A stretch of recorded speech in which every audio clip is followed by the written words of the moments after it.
y el señor llega con traje. La señora llega bien vestida, sus hijos, o sea, dos jovencitos, pero bien arreglados y todo eso. Y pues así me dije, pues a lo mejor de aquí van a ir a otro lado o algo por el estilo, ¿no? Entonces, pues ya terminamos el cierre y todo. Y me dice, ¿sabes qué, Luis? Muchísimas gracias. Tú acabas de romper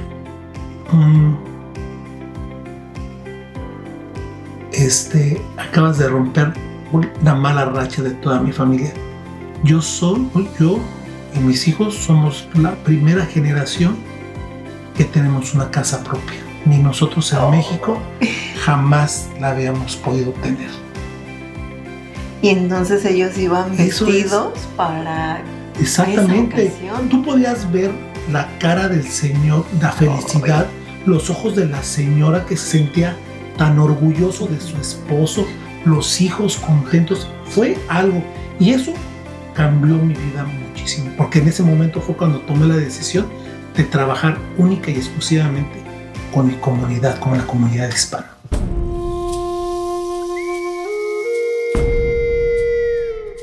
Hola a todos, les damos la bienvenida a un episodio más en De Regreso a tu Luz. Hoy tenemos al señor Luis Coronel. Muchísimas gracias, Mariana.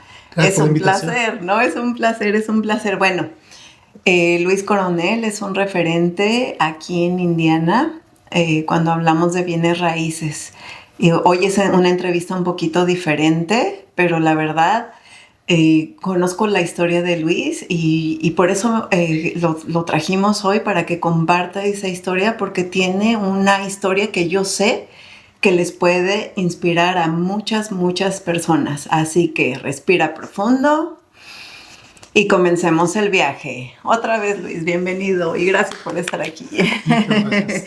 Estoy muy emocionada y muy contenta de tenerte el día de hoy aquí porque, como bien dije, tú aquí eres un referente en bienes raíces. Pero antes de que nos metamos a ese tema, me gustaría un poquito que tú nos platicaras más de quién es Luis.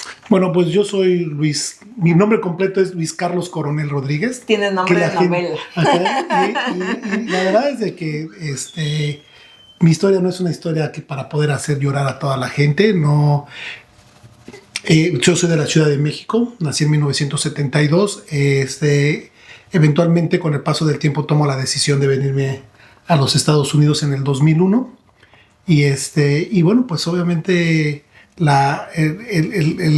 el destino me llevó por el camino a los bienes y raíces. No es algo que yo me imaginé, sino que sucedió. Las cosas pasan porque pasan. Claro. Entonces sucedió y bueno, pues a este punto, bueno, pues estamos dedicándonos básicamente, que realmente no es un trabajo, realmente es un trabajo de amor que hacemos con toda la comunidad, y obviamente pues nos dedicamos a los bienes y raíces. Claro. Y bueno, como dices, eres de la Ciudad de México, y antes de que llegaras aquí a Estados Unidos en 2001, ¿qué hacía Luis? ¿Cómo era la vida de Luis? ¿Cómo era su entorno familiar cuando estabas allá en México? Bueno, la verdad es de que somos una familia, probablemente quiero decir, a lo mejor pues mi papá es ingeniero, mi mamá era emprendedora, ella hacía de todo. En algún momento tuvo una escuela mi mamá, en algún momento vendía quesadillas, en algunos otros momentos tenía diferentes tipos de negocio. Entonces siempre viví dentro de una casa de emprendedores, ¿no? Y pues como decía, mi papá fue ingeniero, y bueno, obviamente él siempre trató de darnos educación, que probablemente no lo aproveché en el momento que lo tuve que hacer, pero bueno, al final de cuentas trabajé por muchos años desde que tomé la decisión de salirme de la escuela. Trabajé mucho tiempo. Porque me acuerdo que fuiste a Boca 7, a la Boca 7, ¿no? exactamente. Yo a la vocacional número 7 en Iztapalapa. Y fue más por cuestión familiar. Yo realmente en ese momento lo que quería hacer era veterinario. Completamente diferente a lo que cualquier persona sabe de mí o pensaría de mí. Quería ser veterinario. Pero Mi papá, yo creo que lo que él buscaba es alguien que pudiera seguir con su legado como ingeniero, entonces... ¿Le dijiste a tu papá que quería ser veterinario en algún momento? Sí, en algún momento, sí lo dije.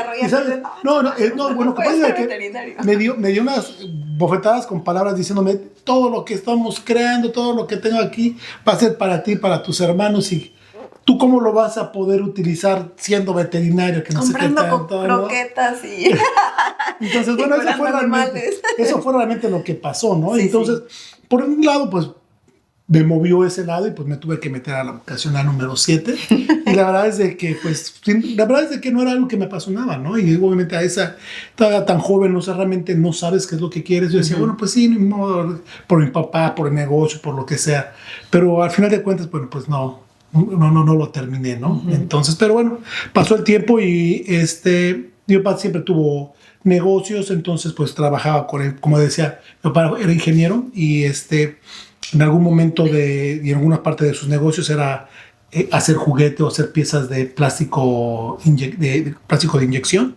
Y pues trabajé un tiempo con él, después eventualmente con el paso del tiempo se dedicó a la ferretería. Y puso una ferretería, luego pusimos otra más pequeñita en el mismo barrio, y bueno, pues eso es lo que prácticamente hacíamos, ferretería. ¿Y cuál fue tu primer emprendimiento allá? Realmente lo primero que empecé a hacer fue la segunda ferretería que hicimos un poquito más arriba, que eventualmente pues no nos funcionó muy bien, pero después el segundo emprendimiento fue hacer lavaderos. ¿Se acuerdan de los lavaderos de lavar de concreto y todo eso? Eso fue una de las partes. Y esa fue, al final de cuentas, una de las cosas que me hizo venirme para acá, para Estados Unidos. O sea, que estás aquí gracias a los lavaderos. Exactamente, a los lavaderos. Entonces, esa era parte de lo que yo quería. Por muchos años, un muy buen amigo que iba constantemente, se iba conmigo ahí. Él llegaba en diciembre. Él estaba en Houston. Pero él se iba, o sea, que vivía aquí y se iba para allá, exactamente, entonces para las fiestas. Entonces, de diciembre llegaba él y se regresaba a finales de febrero o más o menos, ¿no? Y entonces siempre iba ahí, se quedaba conmigo un rato, ahí estaba platicando conmigo y me decía, vente para acá, pero yo no veía realmente la necesidad a ese punto, ¿no? ¿En qué parte de México vivía? En la Ciudad de México. Y el negocio lo teníamos en la delegación Magdalena Contreras. Ya. Entonces, empezamos. Él me decía, pero es que no tengo necesidad. O sea, yo no veía que realmente tuviera la necesidad de venirme a los Estados Unidos, ¿no? Pero eventualmente se presenta esta oportunidad. Empezamos a distribuir el lavadero. De repente el distribuidor toma la decisión de decir, ¿sabes qué? Ya no te puedo vender, pero te voy a enseñar a cómo los hagas. Entonces empezamos por ese lado, pero la realidad es de que económicamente no estaba el negocio realmente sólido. Entonces, ya había lavadoras. Entonces empezamos.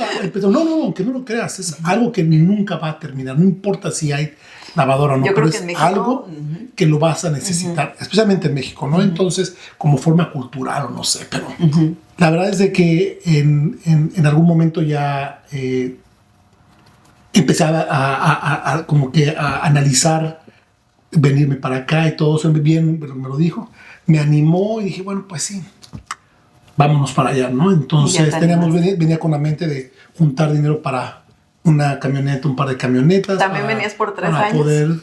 Por supuesto, como todos dicen. Todos venimos por 3 años. Todos venimos por 3 años. Yo decía, en 2 o 3 años, ¿Sí? Yo regreso y bueno, la realidad es de que nunca regresé. No regresé y obviamente me quedé, pues como muchos nos quedamos aquí, ¿no? Yo tuve una gran bendición que fue el que yo tuve la oportunidad de poder, en ese momento tenía yo visa. Y la verdad es de que obviamente pues no sufrí nada de lo que como muchos de mis connacionales, que los inmigrantes que vienen y que tienen que pasar algo muy duro, ¿no? La realidad es de que no fue mi caso. Con la persona que viene no era la que originalmente mi amigo, el que me había motivado y a venirme, no fue con el que al final de cuentas me vine para acá. Pero la verdad es de que aquí llegando siempre hubo ayuda. Gente que aún no eran mis amigos ni mis conocidos, siempre hubo algo que nos pudiera dar la mano y que al final de cuentas esa familia, la familia Sandoval, se queda realmente en mi corazón porque realmente recibí mucha ayuda de ellos. Aparte de ellos. Y bueno, llegas entonces en 2001 ¿Y cuál es tu primer trabajo? Bueno, mi primer trabajo fue básicamente hasta antes de meterme a bienes y raíces, fue en los banquetes. Entonces yo entré como lavaplatos en una compañía en el centro de Indianápolis, que esta misma familia me ayudó a meterme ahí. Y eventualmente salí como mesero. Algunos meses abrieron otras plazas fuera de Indianápolis y necesitaban gente en otra locación en Carmel. Entonces yo me hice voluntario de irme a trabajar para allá y me fue extremadamente bien. Subí a capitán, después fue manager de operaciones hasta el final, ¿no? Sí. Duré básicamente 10 años trabajando para ellos. Y en esos 10 años, ¿en qué momento llega lo del real estate? Bueno, yo creo que eso llega alrededor llegó así como había una compañía, había una asociación de inversionistas de bienes y raíces que hacían sus eventos en nuestra locación. ¿Dónde tú trabajabas? Donde yo trabajaba. Entonces, pues yo por la parte de atrás de repente escuchaba y sentía que me interesaba, ¿no? Pero no hasta que algunos miembros de la asociación empezaron a hablar conmigo. Algunos me empezaron Yo creo que veía, ¿no? Que estabas así como que escuchando. Yo escuchaba, porque sí, exactamente, yo los veía y todo eso. Y la verdad es de que ellos estuvieron usando nuestros servicios por muchos años. Entonces, eventualmente vas conociendo a la gente y todo eso. Entonces, pues, eventualmente me invitaron y obviamente invitaron a mi jefe y nos involucramos en un pequeño programa de ventas de bienes y raíces pero bueno, a fin de cuentas nos asociamos mi jefe y yo para comprar el paquete. Lo abrimos un par de veces, lo guardamos y jamás lo volvimos a abrir. Y se quedó abajo de la cama. Se quedó abajo de la cama. Eventualmente él sale de la compañía, conforme la compañía fue modificando, pero bueno, así fue como empecé. Y realmente no era todavía algo que me gustaba, me sonaba bien, pero no era algo que yo realmente, en lo que quisiera estar realmente envuelto a ese tiempo. Pero hay una cosa que se me quedó muy marcada. Muy marcado. En algún momento, mi papá compró un terreno en el Cerro del Ajusco. Y por alguna razón, mi papá le encantaba el fin de semana, el domingo, nos llevaba allá y no sé qué tanto, ¿no? Y a él le encantaba. En ese momento, el Cerro del Ajusco era piedras. Era piedra volcánica y el terreno estaba horrible, no sé qué es lo que... Pero bueno, mi papá le encantaba ir ahí. Y en algún momento yo le escuché decir a alguien, no, ¿te quieres hacer rico? Compra bienes y raíces. Pero eso fue un comentario porque jamás volví a escuchar a mi papá decir nada de eso. Pero eso se me quedó así como que marcado cuando empecé esto de bienes y raíces. Me parece que fue un recuerdo que de repente me volvió a llegar, ¿no? Pero es algo muy chistoso, ¿no? Y al final de cuentas, pasó el tiempo y mi único escape, porque realmente lo que pasó para hacer una transición de mi empleo antiguo. Eso era lo que te iba a preguntar, por esa transición, ¿cómo fue? Bueno, la transición fue realmente dura, porque realmente la compañía para la que yo trabajaba pertenecía, ¿te acuerdas de las tiendas Mart Supermarkets? Sí. Aquí en Indiana. Bueno, nosotros pertenecíamos a ellos. Cuando esa compañía es vendida, los nuevos dueños cortan todas las divisiones de negocios que había bajo de ellos. Y entre esos estamos nosotros. Entonces nos revenden, en algunas ocasiones las desaparecen y nosotros fuimos los únicos sobrevivientes de esta empresa al final, ¿no? Entonces los nuevos dueños, yo sabía que eventualmente él traía su propio equipo, traía su propia gente, aunque yo los conocía, pero él iba a traer a su propia gente y yo sabía que en algún momento me iban a dar las gracias y preferí mejor a ese punto tratar de empezar a buscar algo que hacer, qué voy a hacer, y fue más por desesperación que porque realmente que era lo que yo quería hacer.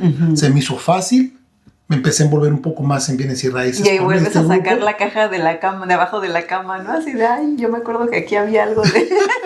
No, hasta eso que no, jamás. ¿Y sabes qué? Yo tengo eso todavía. ¿Oh, en serio? En algún lado lo tengo por ahí, en alguna no sé si en mi oficina o en algún lado, yo sé que tengo ese cruzo ahí. Un día te voy a ayudar a buscarlo. Deberías aprenderlo a buscarlo. Entonces ahí fue el momento en el que me di cuenta, porque me di cuenta de que eventualmente pues iba a ser impredecible para ellos, iba eventualmente a ¿Y cómo fue eso? Porque, o sea, yo también sé que estudiaste en la universidad. Bueno, lo que pasa es de que aquí yo tuve la gran oportunidad, exactamente por uno de los dueños anteriores, el hermano de la persona que eventualmente se hizo dueño del local, había un hermano de su hermano con el que yo tenía, con Dan Bates, se llama. Una persona increíble. Tampoco quiero quitarle su mérito al señor Jack, pero Dan realmente fue una parte súper importante en mi desarrollo, porque eventualmente yo le pregunté a él, le dije, bueno, yo soy mesero, soy capitán de meseros, ¿qué tengo que hacer para poder subir como manager de operaciones? Y lo que me dijo él, necesitas al menos tener los primeros años de carrera. Entonces me puse a buscar, dije, bueno, voy a buscar a ver qué hago. ¿Y qué estudiaste? Me meto Business Administration. Entonces me meto, encuentro la escuela que pueden aceptar ilegales, obviamente.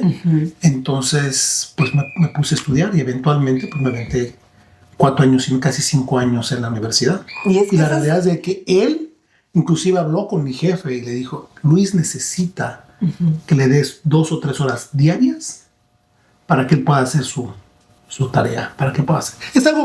Fue increíble. Eso es una bendición que yo creo que me llegó, especialmente con esa persona, y me pagaban realmente bien. Una de las grandes ventajas, me pagaban tan bien que pude terminar la universidad sin deber un centavo.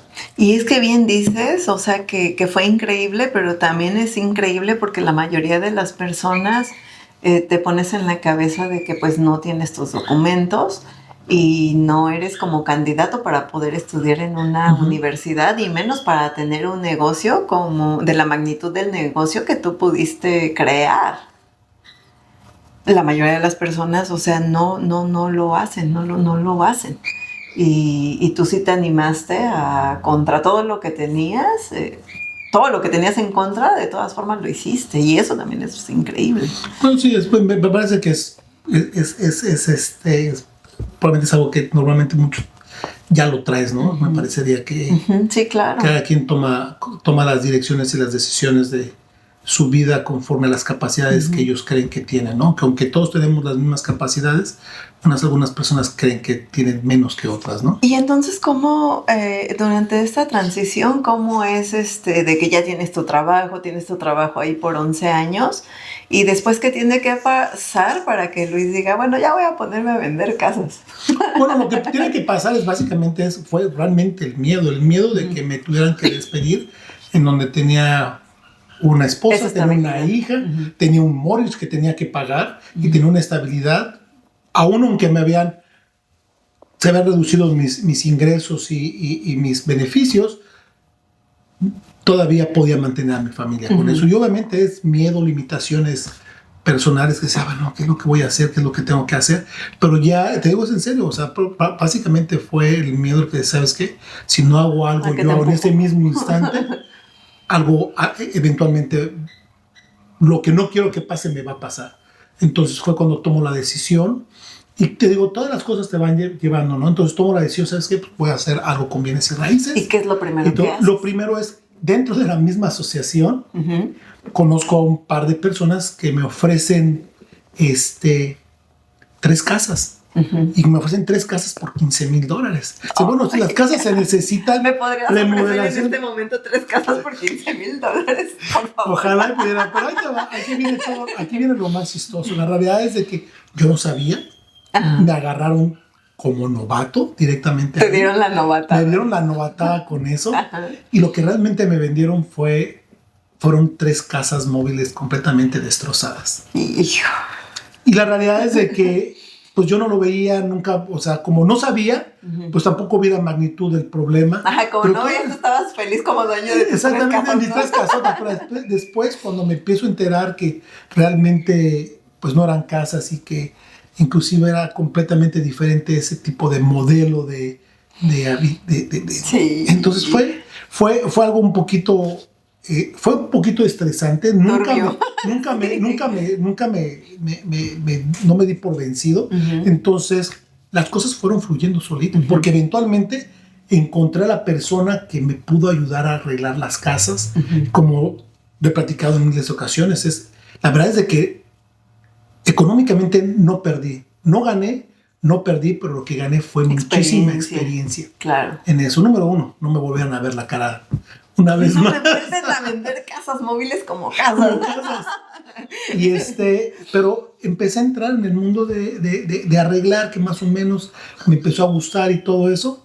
Y pasó el tiempo, o sea, yo todavía veía la situación, no como agente de bienes y raíces, sino lo veía como por el lado de inversionista, como me lo estaban presentando. Pero en una Navidad, exactamente, una amiga mía, Gloria, que nos dice en casa, ¿no? ¿Sabes qué?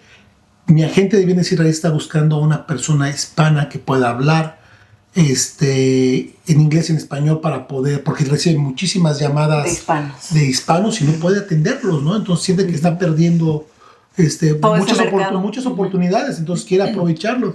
Entonces se lo platicó a mi pareja de ese momento y ella realmente no le interesó, ¿no? Ella es mucho más activa, no le interesaba estar en una oficina, cosas por el estilo, pero a mí sí me llamó la atención. Entonces yo dije, bueno, pues a mí me interesa.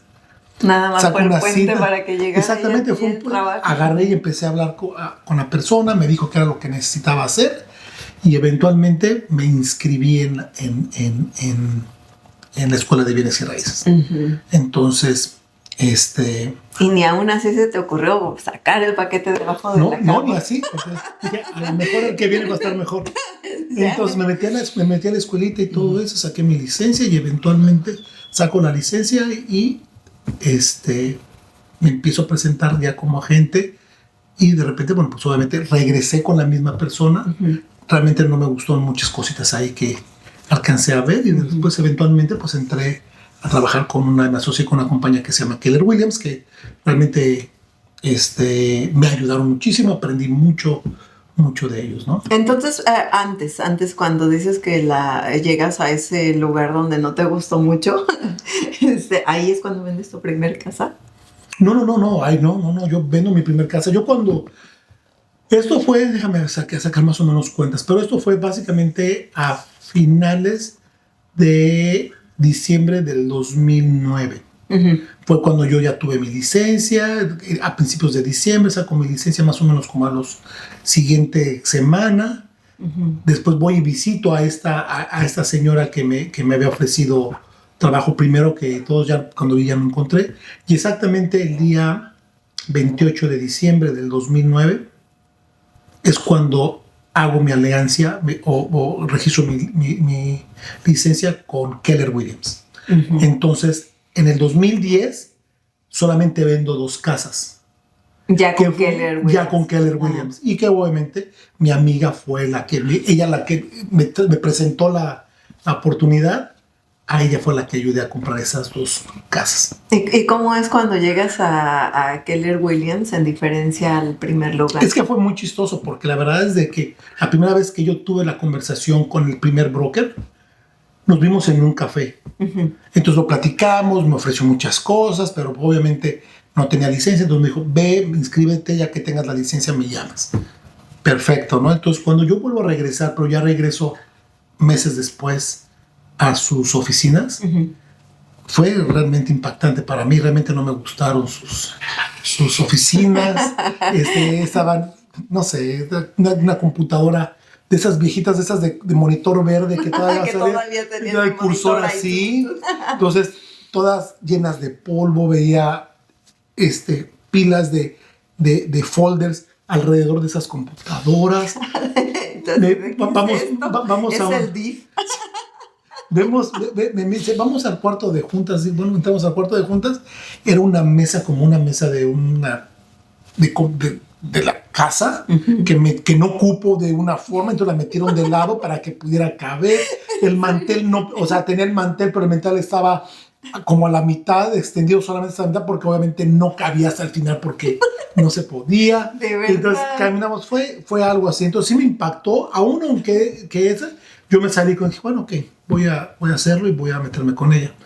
Pero pues, son las cosas. Llego a mi casa, exactamente saliendo de ahí, y veo una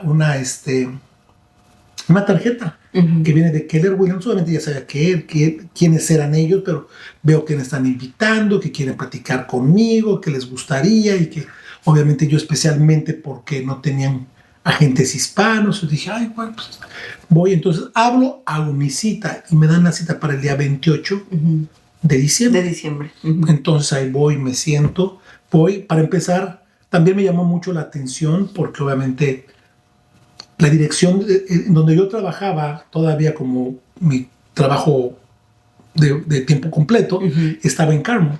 Entonces cuando veo la tarjetita de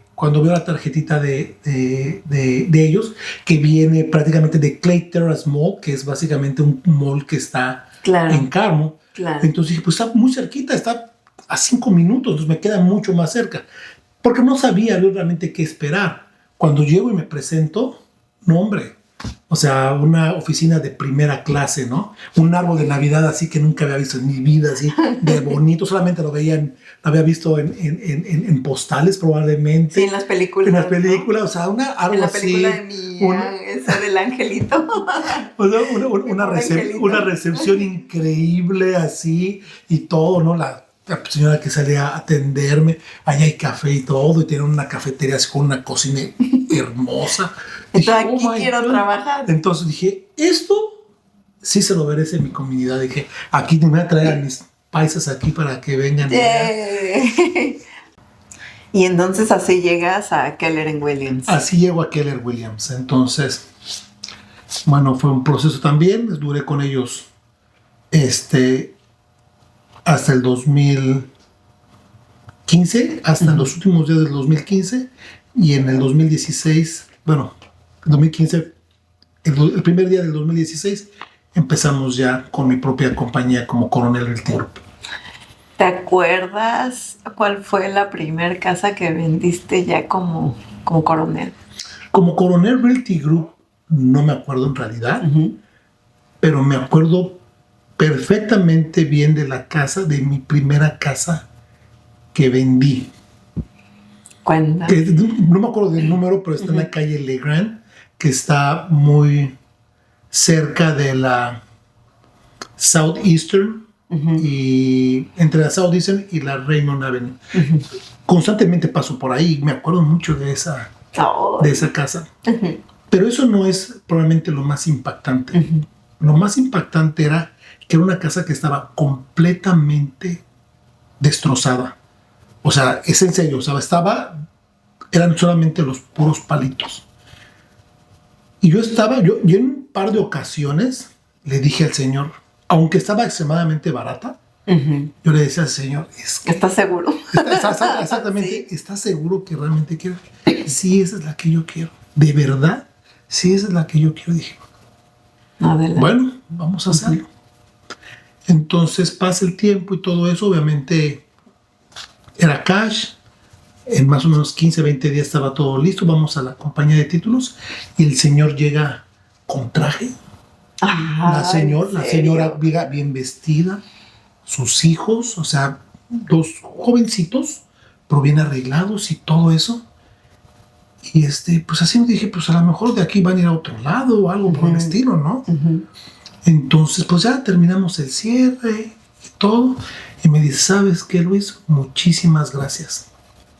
Tú acabas de romper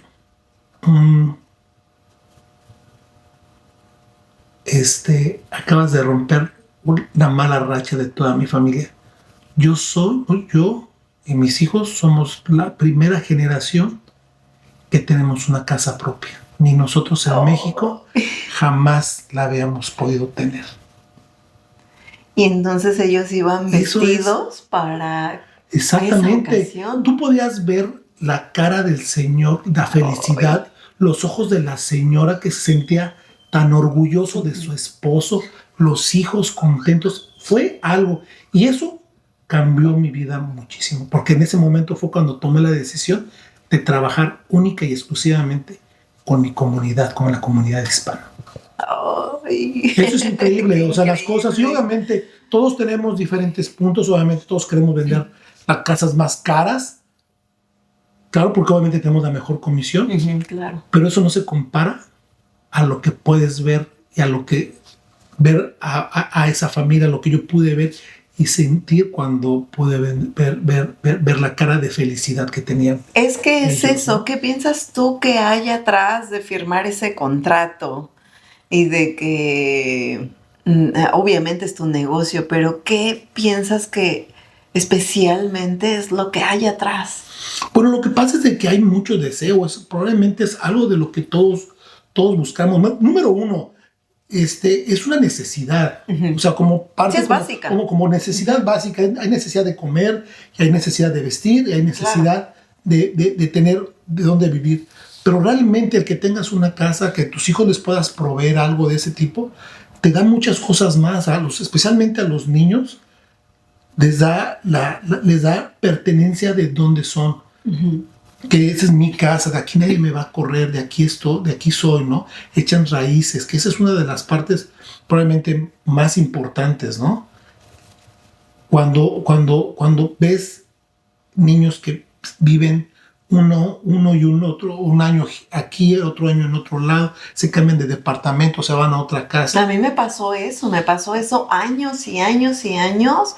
O sea, era cambiarme cada año, cada 2 años de departamento y mover a los niños, otra vez todo de escuelas, hacer nuevos amigos, o sea, ya mis hijos ya estaban. Y esto es un grave problema para los niños. Para los niños, quieras o no, es muy difícil para ellos volver a entablar relaciones. Después de cierto tiempo, ellos ya no quieren hacer ya eso. No quieren. Es un estudio, y eso no lo estoy platicando yo de que fue lo que yo descubrí. No, eso yo lo leí y no me acuerdo en dónde, pero existe un estudio en donde prueban de que especialmente niños que viven en una casa propia realmente tienen un mejor manejo de sus emociones, de la cuestión de social y todo eso.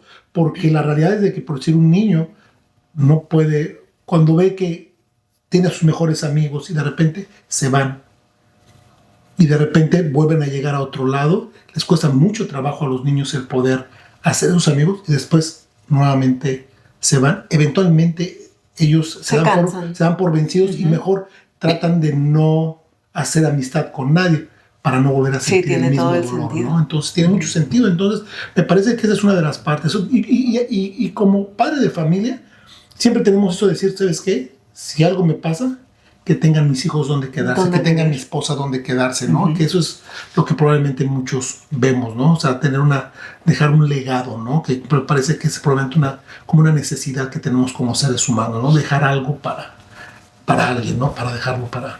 Y realmente yo creo que antes de que tú estuvieras en todo este ámbito, las personas no veían como posible que un hispano que no tiene un seguro social pudiera ser un candidato para comprar una casa.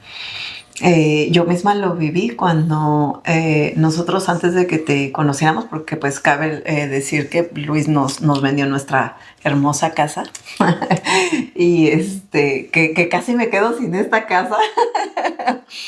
Y me acuerdo, fue una historia muy interesante que Luis me decía, si te quedas con esa casa voy a decir que eres bruja. Y yo, ¿cómo le digo que sí soy bruja? No, fue muy chistoso, pero yo había ido con otras personas antes para que nos ayudaran y de verdad, o sea, no avanzaban porque eran personas que no tenían la experiencia de trabajar con hispanos y todo eso. Y es cuando de repente, bueno, pues vamos con Luis, que es la persona pues más famosa, que yo sé que vendes casas desde mucho tiempo y todo eso. Y ya fuimos, y la verdad es que fue rapidísimo, ¿no? Yo estaba sorprendida. Y es que yo creo que eso era por toda esta experiencia, ¿no? Que ya tienes con los años, porque yo me acuerdo que hace un montón de años también le vendiste su casa a mi hermano. Uh-huh. Y que tal vez haya sido de tus primeros años de Realtor.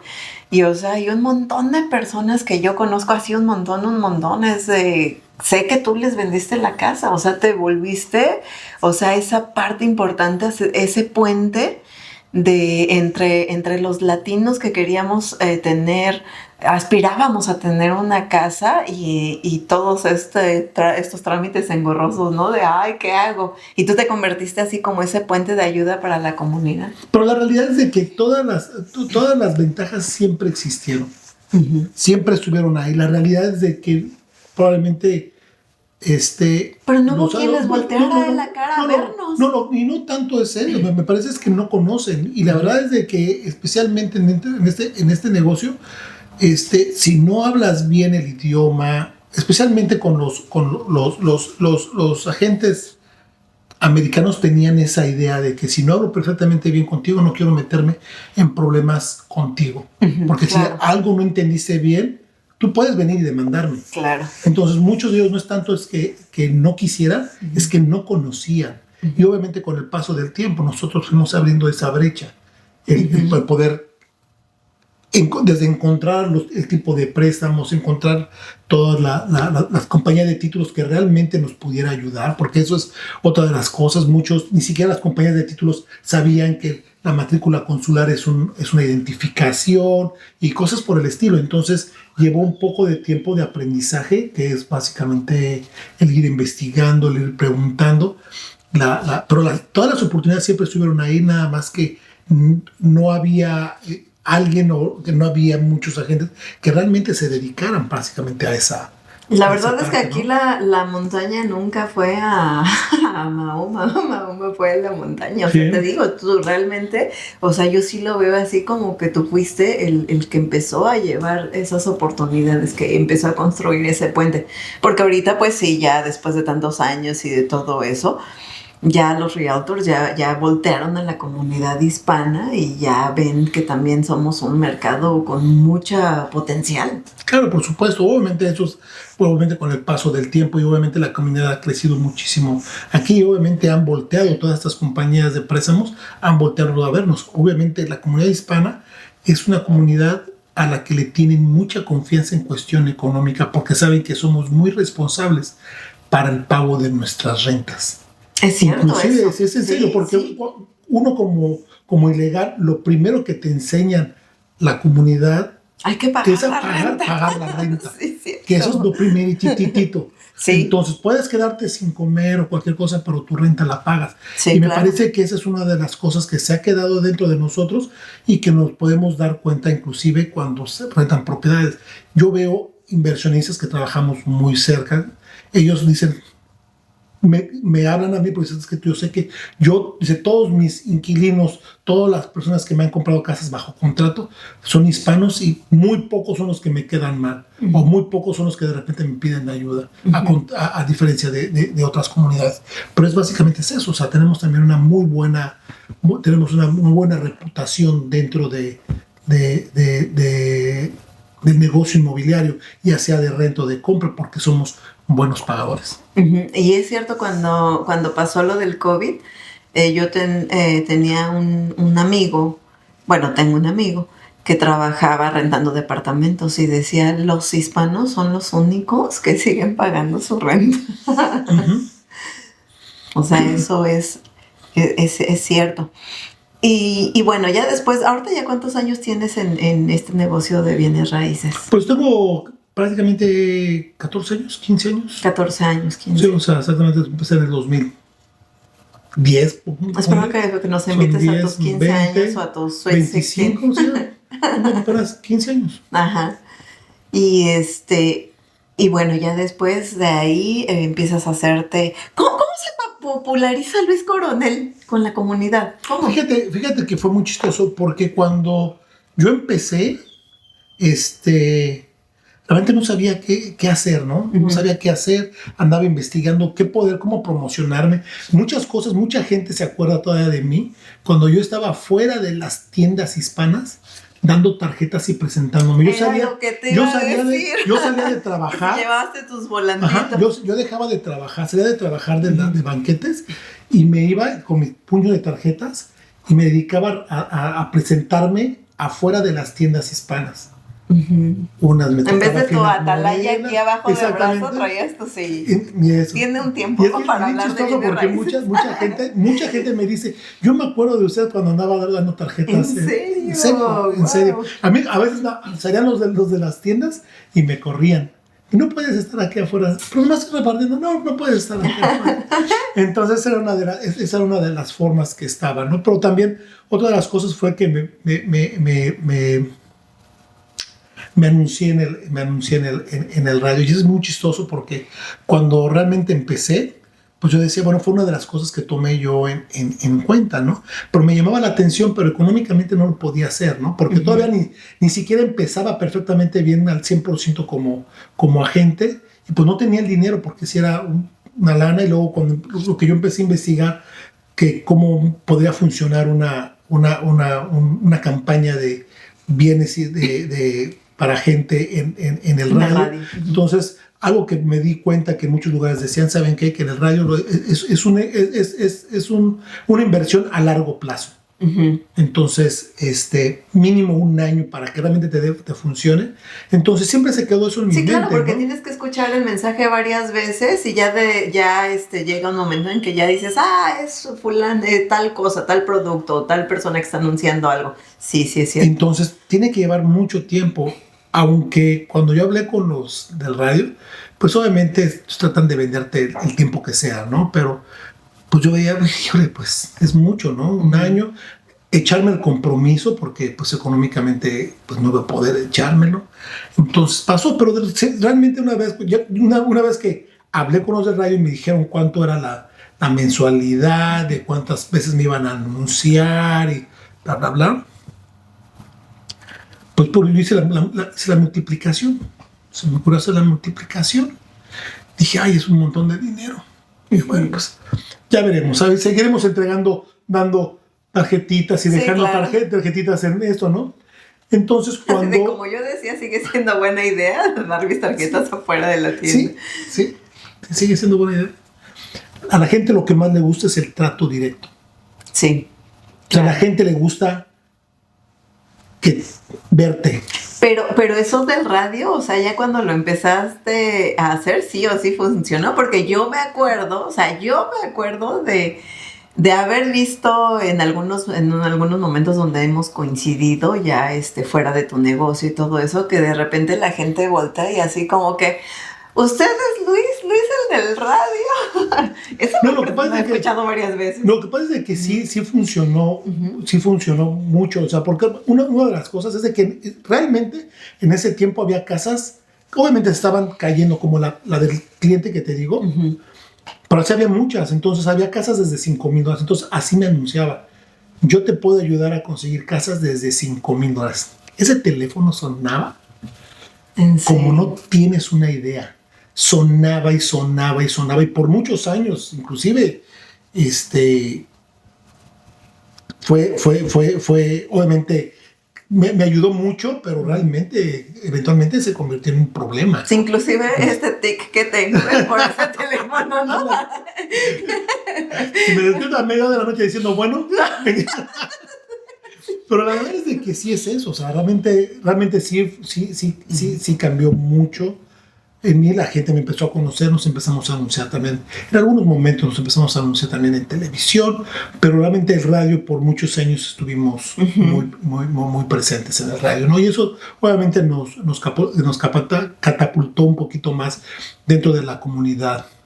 Comunidad, ¿no? Entonces, obviamente, y con el paso de los años empezamos a darnos cuenta que obviamente no nada más era necesario publicitarte, ¿no? Sino porque la gente como tú decías hace ratito, bueno, pues la gente sentía que no podía tener, inclusive hasta estos momentos hay mucha gente que siente que no hay nada para ellos, y lo cual es lo que estoy tratando de hacer, ¿no? Entonces, en conjunto con otros inversionistas. No inversionistas, pero obviamente con gente de préstamos de compañías de mortgage, especialmente con el señor Ángel Terrazas,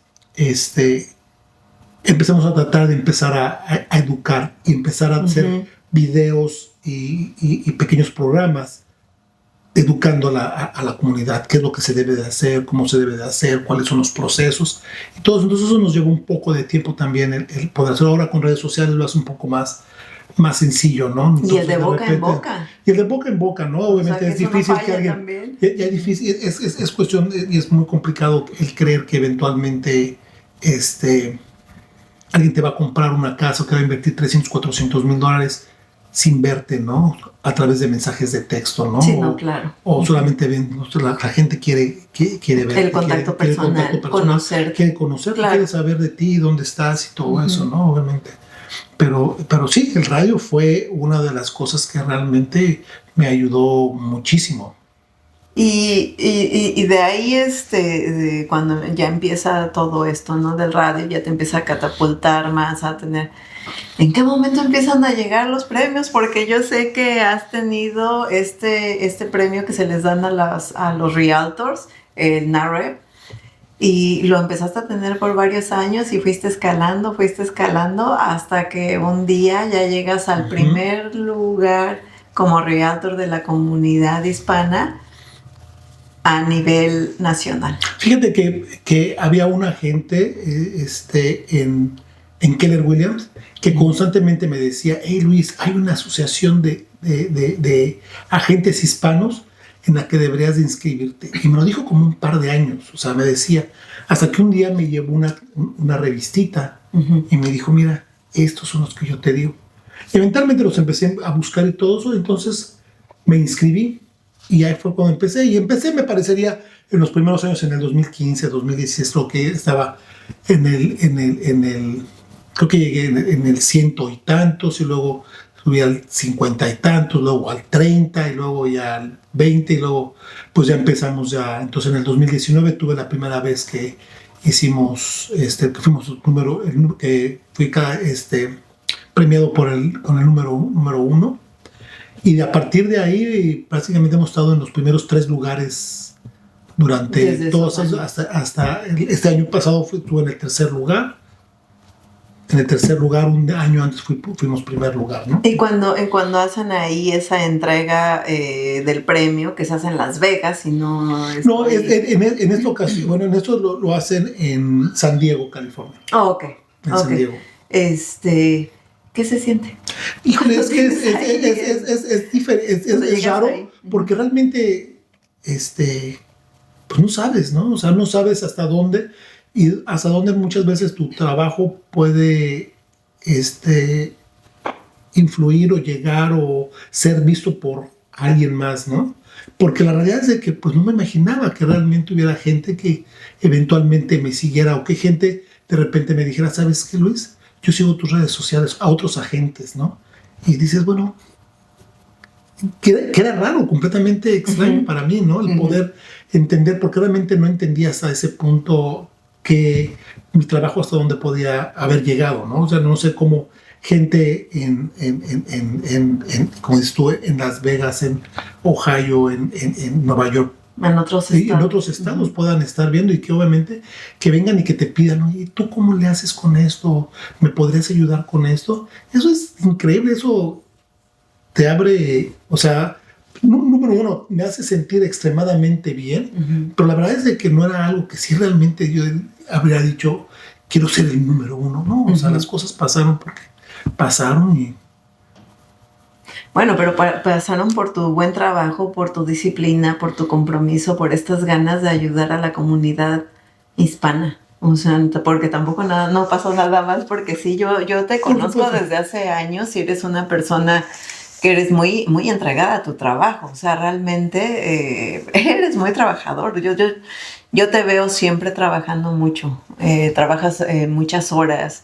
Eres muy apasionado con las cosas que haces y gracias a todas estas cosas es que eso llegó, ¿no? Porque la constancia es algo que, la constancia y la disciplina, o sea, son creo que fundamentales para que puedas aspirar a tener o a construir algo como lo has hecho tú. Pues sí, o sea, sí lleva tiempo, pero te digo, no era algo que por lo que se había luchado, ¿no? Me parece que probablemente son de los éxitos en los que no sabías que podía llegar, obviamente, por mucha gente que a mi alrededor, dentro del mismo negocio, que he alcanzado todas estas cosas. No soy yo quien creó todo, obviamente tengo gente atrás de mí que me ha ayudado, desde consejos hasta que me ayuda con mis transacciones, ¿no? Tengo mucha gente de la cual yo dependo, ¿no? Para poder ayudar a toda la comunidad, ¿no? No es nada más soy yo, pero la verdad es de que sí, que lleva un poquito de tiempo y compromiso conmigo mismo y con la comunidad, ¿no? Sí, ¿qué se siente haberle dado a casa a tantas personas que pensaban como yo, ¿no? Que no podíamos acceder a tener una casa? Pues la realidad es de que me da mucho gusto y me da mucho gusto por ellos, nada más. A mí realmente, para mí, bueno, obviamente es una transacción más, me hace sentir bien el poder decir, pude ayudar a tantas familias este año, ¿no? Uh-huh. O sea, pude ayudar a 250, 270, 300 familias. Me hace sentir muy bien el poder decir eso, ¿no? Pero, con esto lo que quiero es demostrar de que sí hay, o sea, mientras ustedes busquen o la comunidad busque solución a las cosas, están ahí. Todo está ahí. O sea, no necesitan depender de que alguien les traiga y les ofrezca. Como te dije desde hace rato, siempre han existido. Lo único que fue lo que hice yo y otros agentes, lo que hicimos fue solamente desenterrarlo y sacarlo. Porque ahí estaban uh-huh. Las oportunidades, ahí estaban las cosas. Como dices, los préstamos. Educar. Es básicamente la educación, es solamente educar a la gente, enseñarles que sí están las cosas que pueden ¿Qué les dirías a las personas que en este momento están, porque ya ves que ahorita están pasando muchas cosas con lo de migración, que desafortunadamente ha estado difícil toda esa situación? ¿Qué le dices tú a las personas que en este momento quieren o están pensando en adquirir una casa y que les da miedo o sienten que no pueden? Bueno, es un poco complicado porque obviamente no... Es difícil el poder saber qué es lo que va a pasar en el futuro, no sabemos uh-huh. nada. Entonces, lo único que yo puedo decirles es de que hay gente, por decir al principio de este año, que hay mucha gente que por la situación empezaron a tratar de vender o que quieren vender su casa, ¿no? Uh-huh. Porque es que no sé qué va a pasar, que no sé qué va a pasar. Número uno, lo que digo a la gente, no vendan sus casas por miedo. Por miedo. Uh-huh. Por miedo. Si algo llega a pasar, ustedes no van a perder sus casas. Uh-huh. Y créemelo, yo he ayudado a decenas y decenas de familias que han tenido que repatriarse por su propio uh-huh. bien uh-huh. o que los han mandado, ¿no? Uh-huh, claro. Y los hemos ayudado a que puedan vender sus propiedades, pero hasta ese punto, ¿no? Uh-huh. Entonces yo lo que les digo es de que tengan mucho cuidado. El mejor, aún así, como la situación se encuentra, yo siento que sigue siendo un buen momento para que puedan seguir invirtiendo. La vida sigue. Claro. Y nuestro presidente solamente puede hacer hasta cierto nivel, ¿no? Claro. O sea, no va a poder ir mucho más allá, ya ver las cosas como se están poniendo, pero la verdad es de que yo lo que les recomiendo es, obviamente, piénselo, siéntese a platicar, porque cada situación es diferente.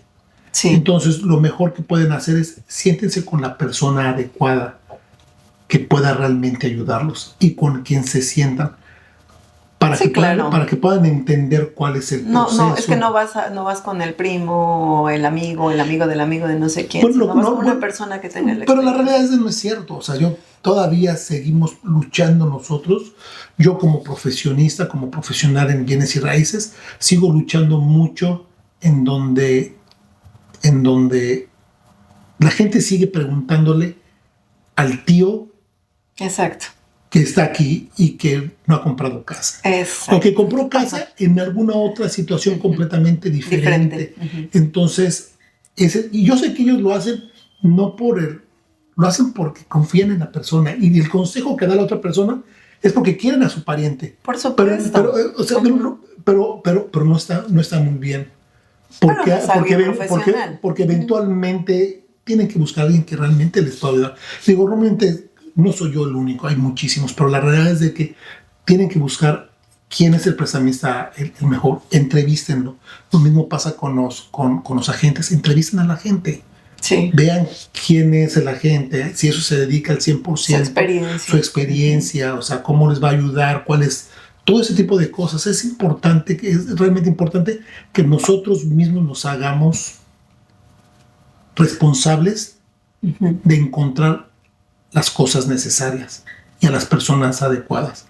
No dejemos de que alguien más, es que me dijeron que él era, que le dejen que haga toda esa persona. Es importante que ustedes pregunten, que revisen, que vean.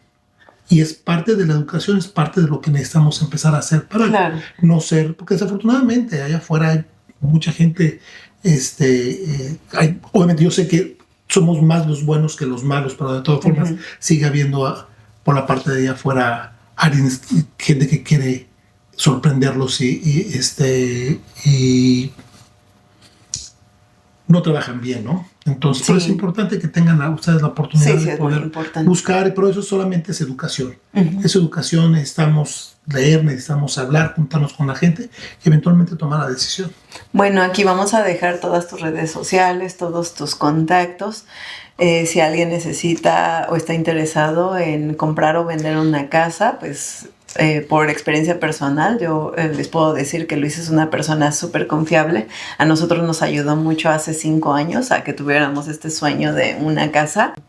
Bueno, Luis, pues quiero agradecerte mucho por tu tiempo, por estar aquí con nosotros, por acompañarnos. Y especialmente, aparte de todo el conocimiento y que fue muy inspirador, es muy inspiradora tu historia, quiero agradecerte porque hoy nos dejaste ver un poco más de quién es Luis como persona. Así que te doy las gracias por eso. Gracias a ti por la invitación. Sí. Muchas gracias. Te queremos mucho. Y bueno, esto es todo. Espero que la hayan pasado también como yo. Y recuerda que cuando cambias tú, el mundo cambia contigo. Nos vemos a la próxima.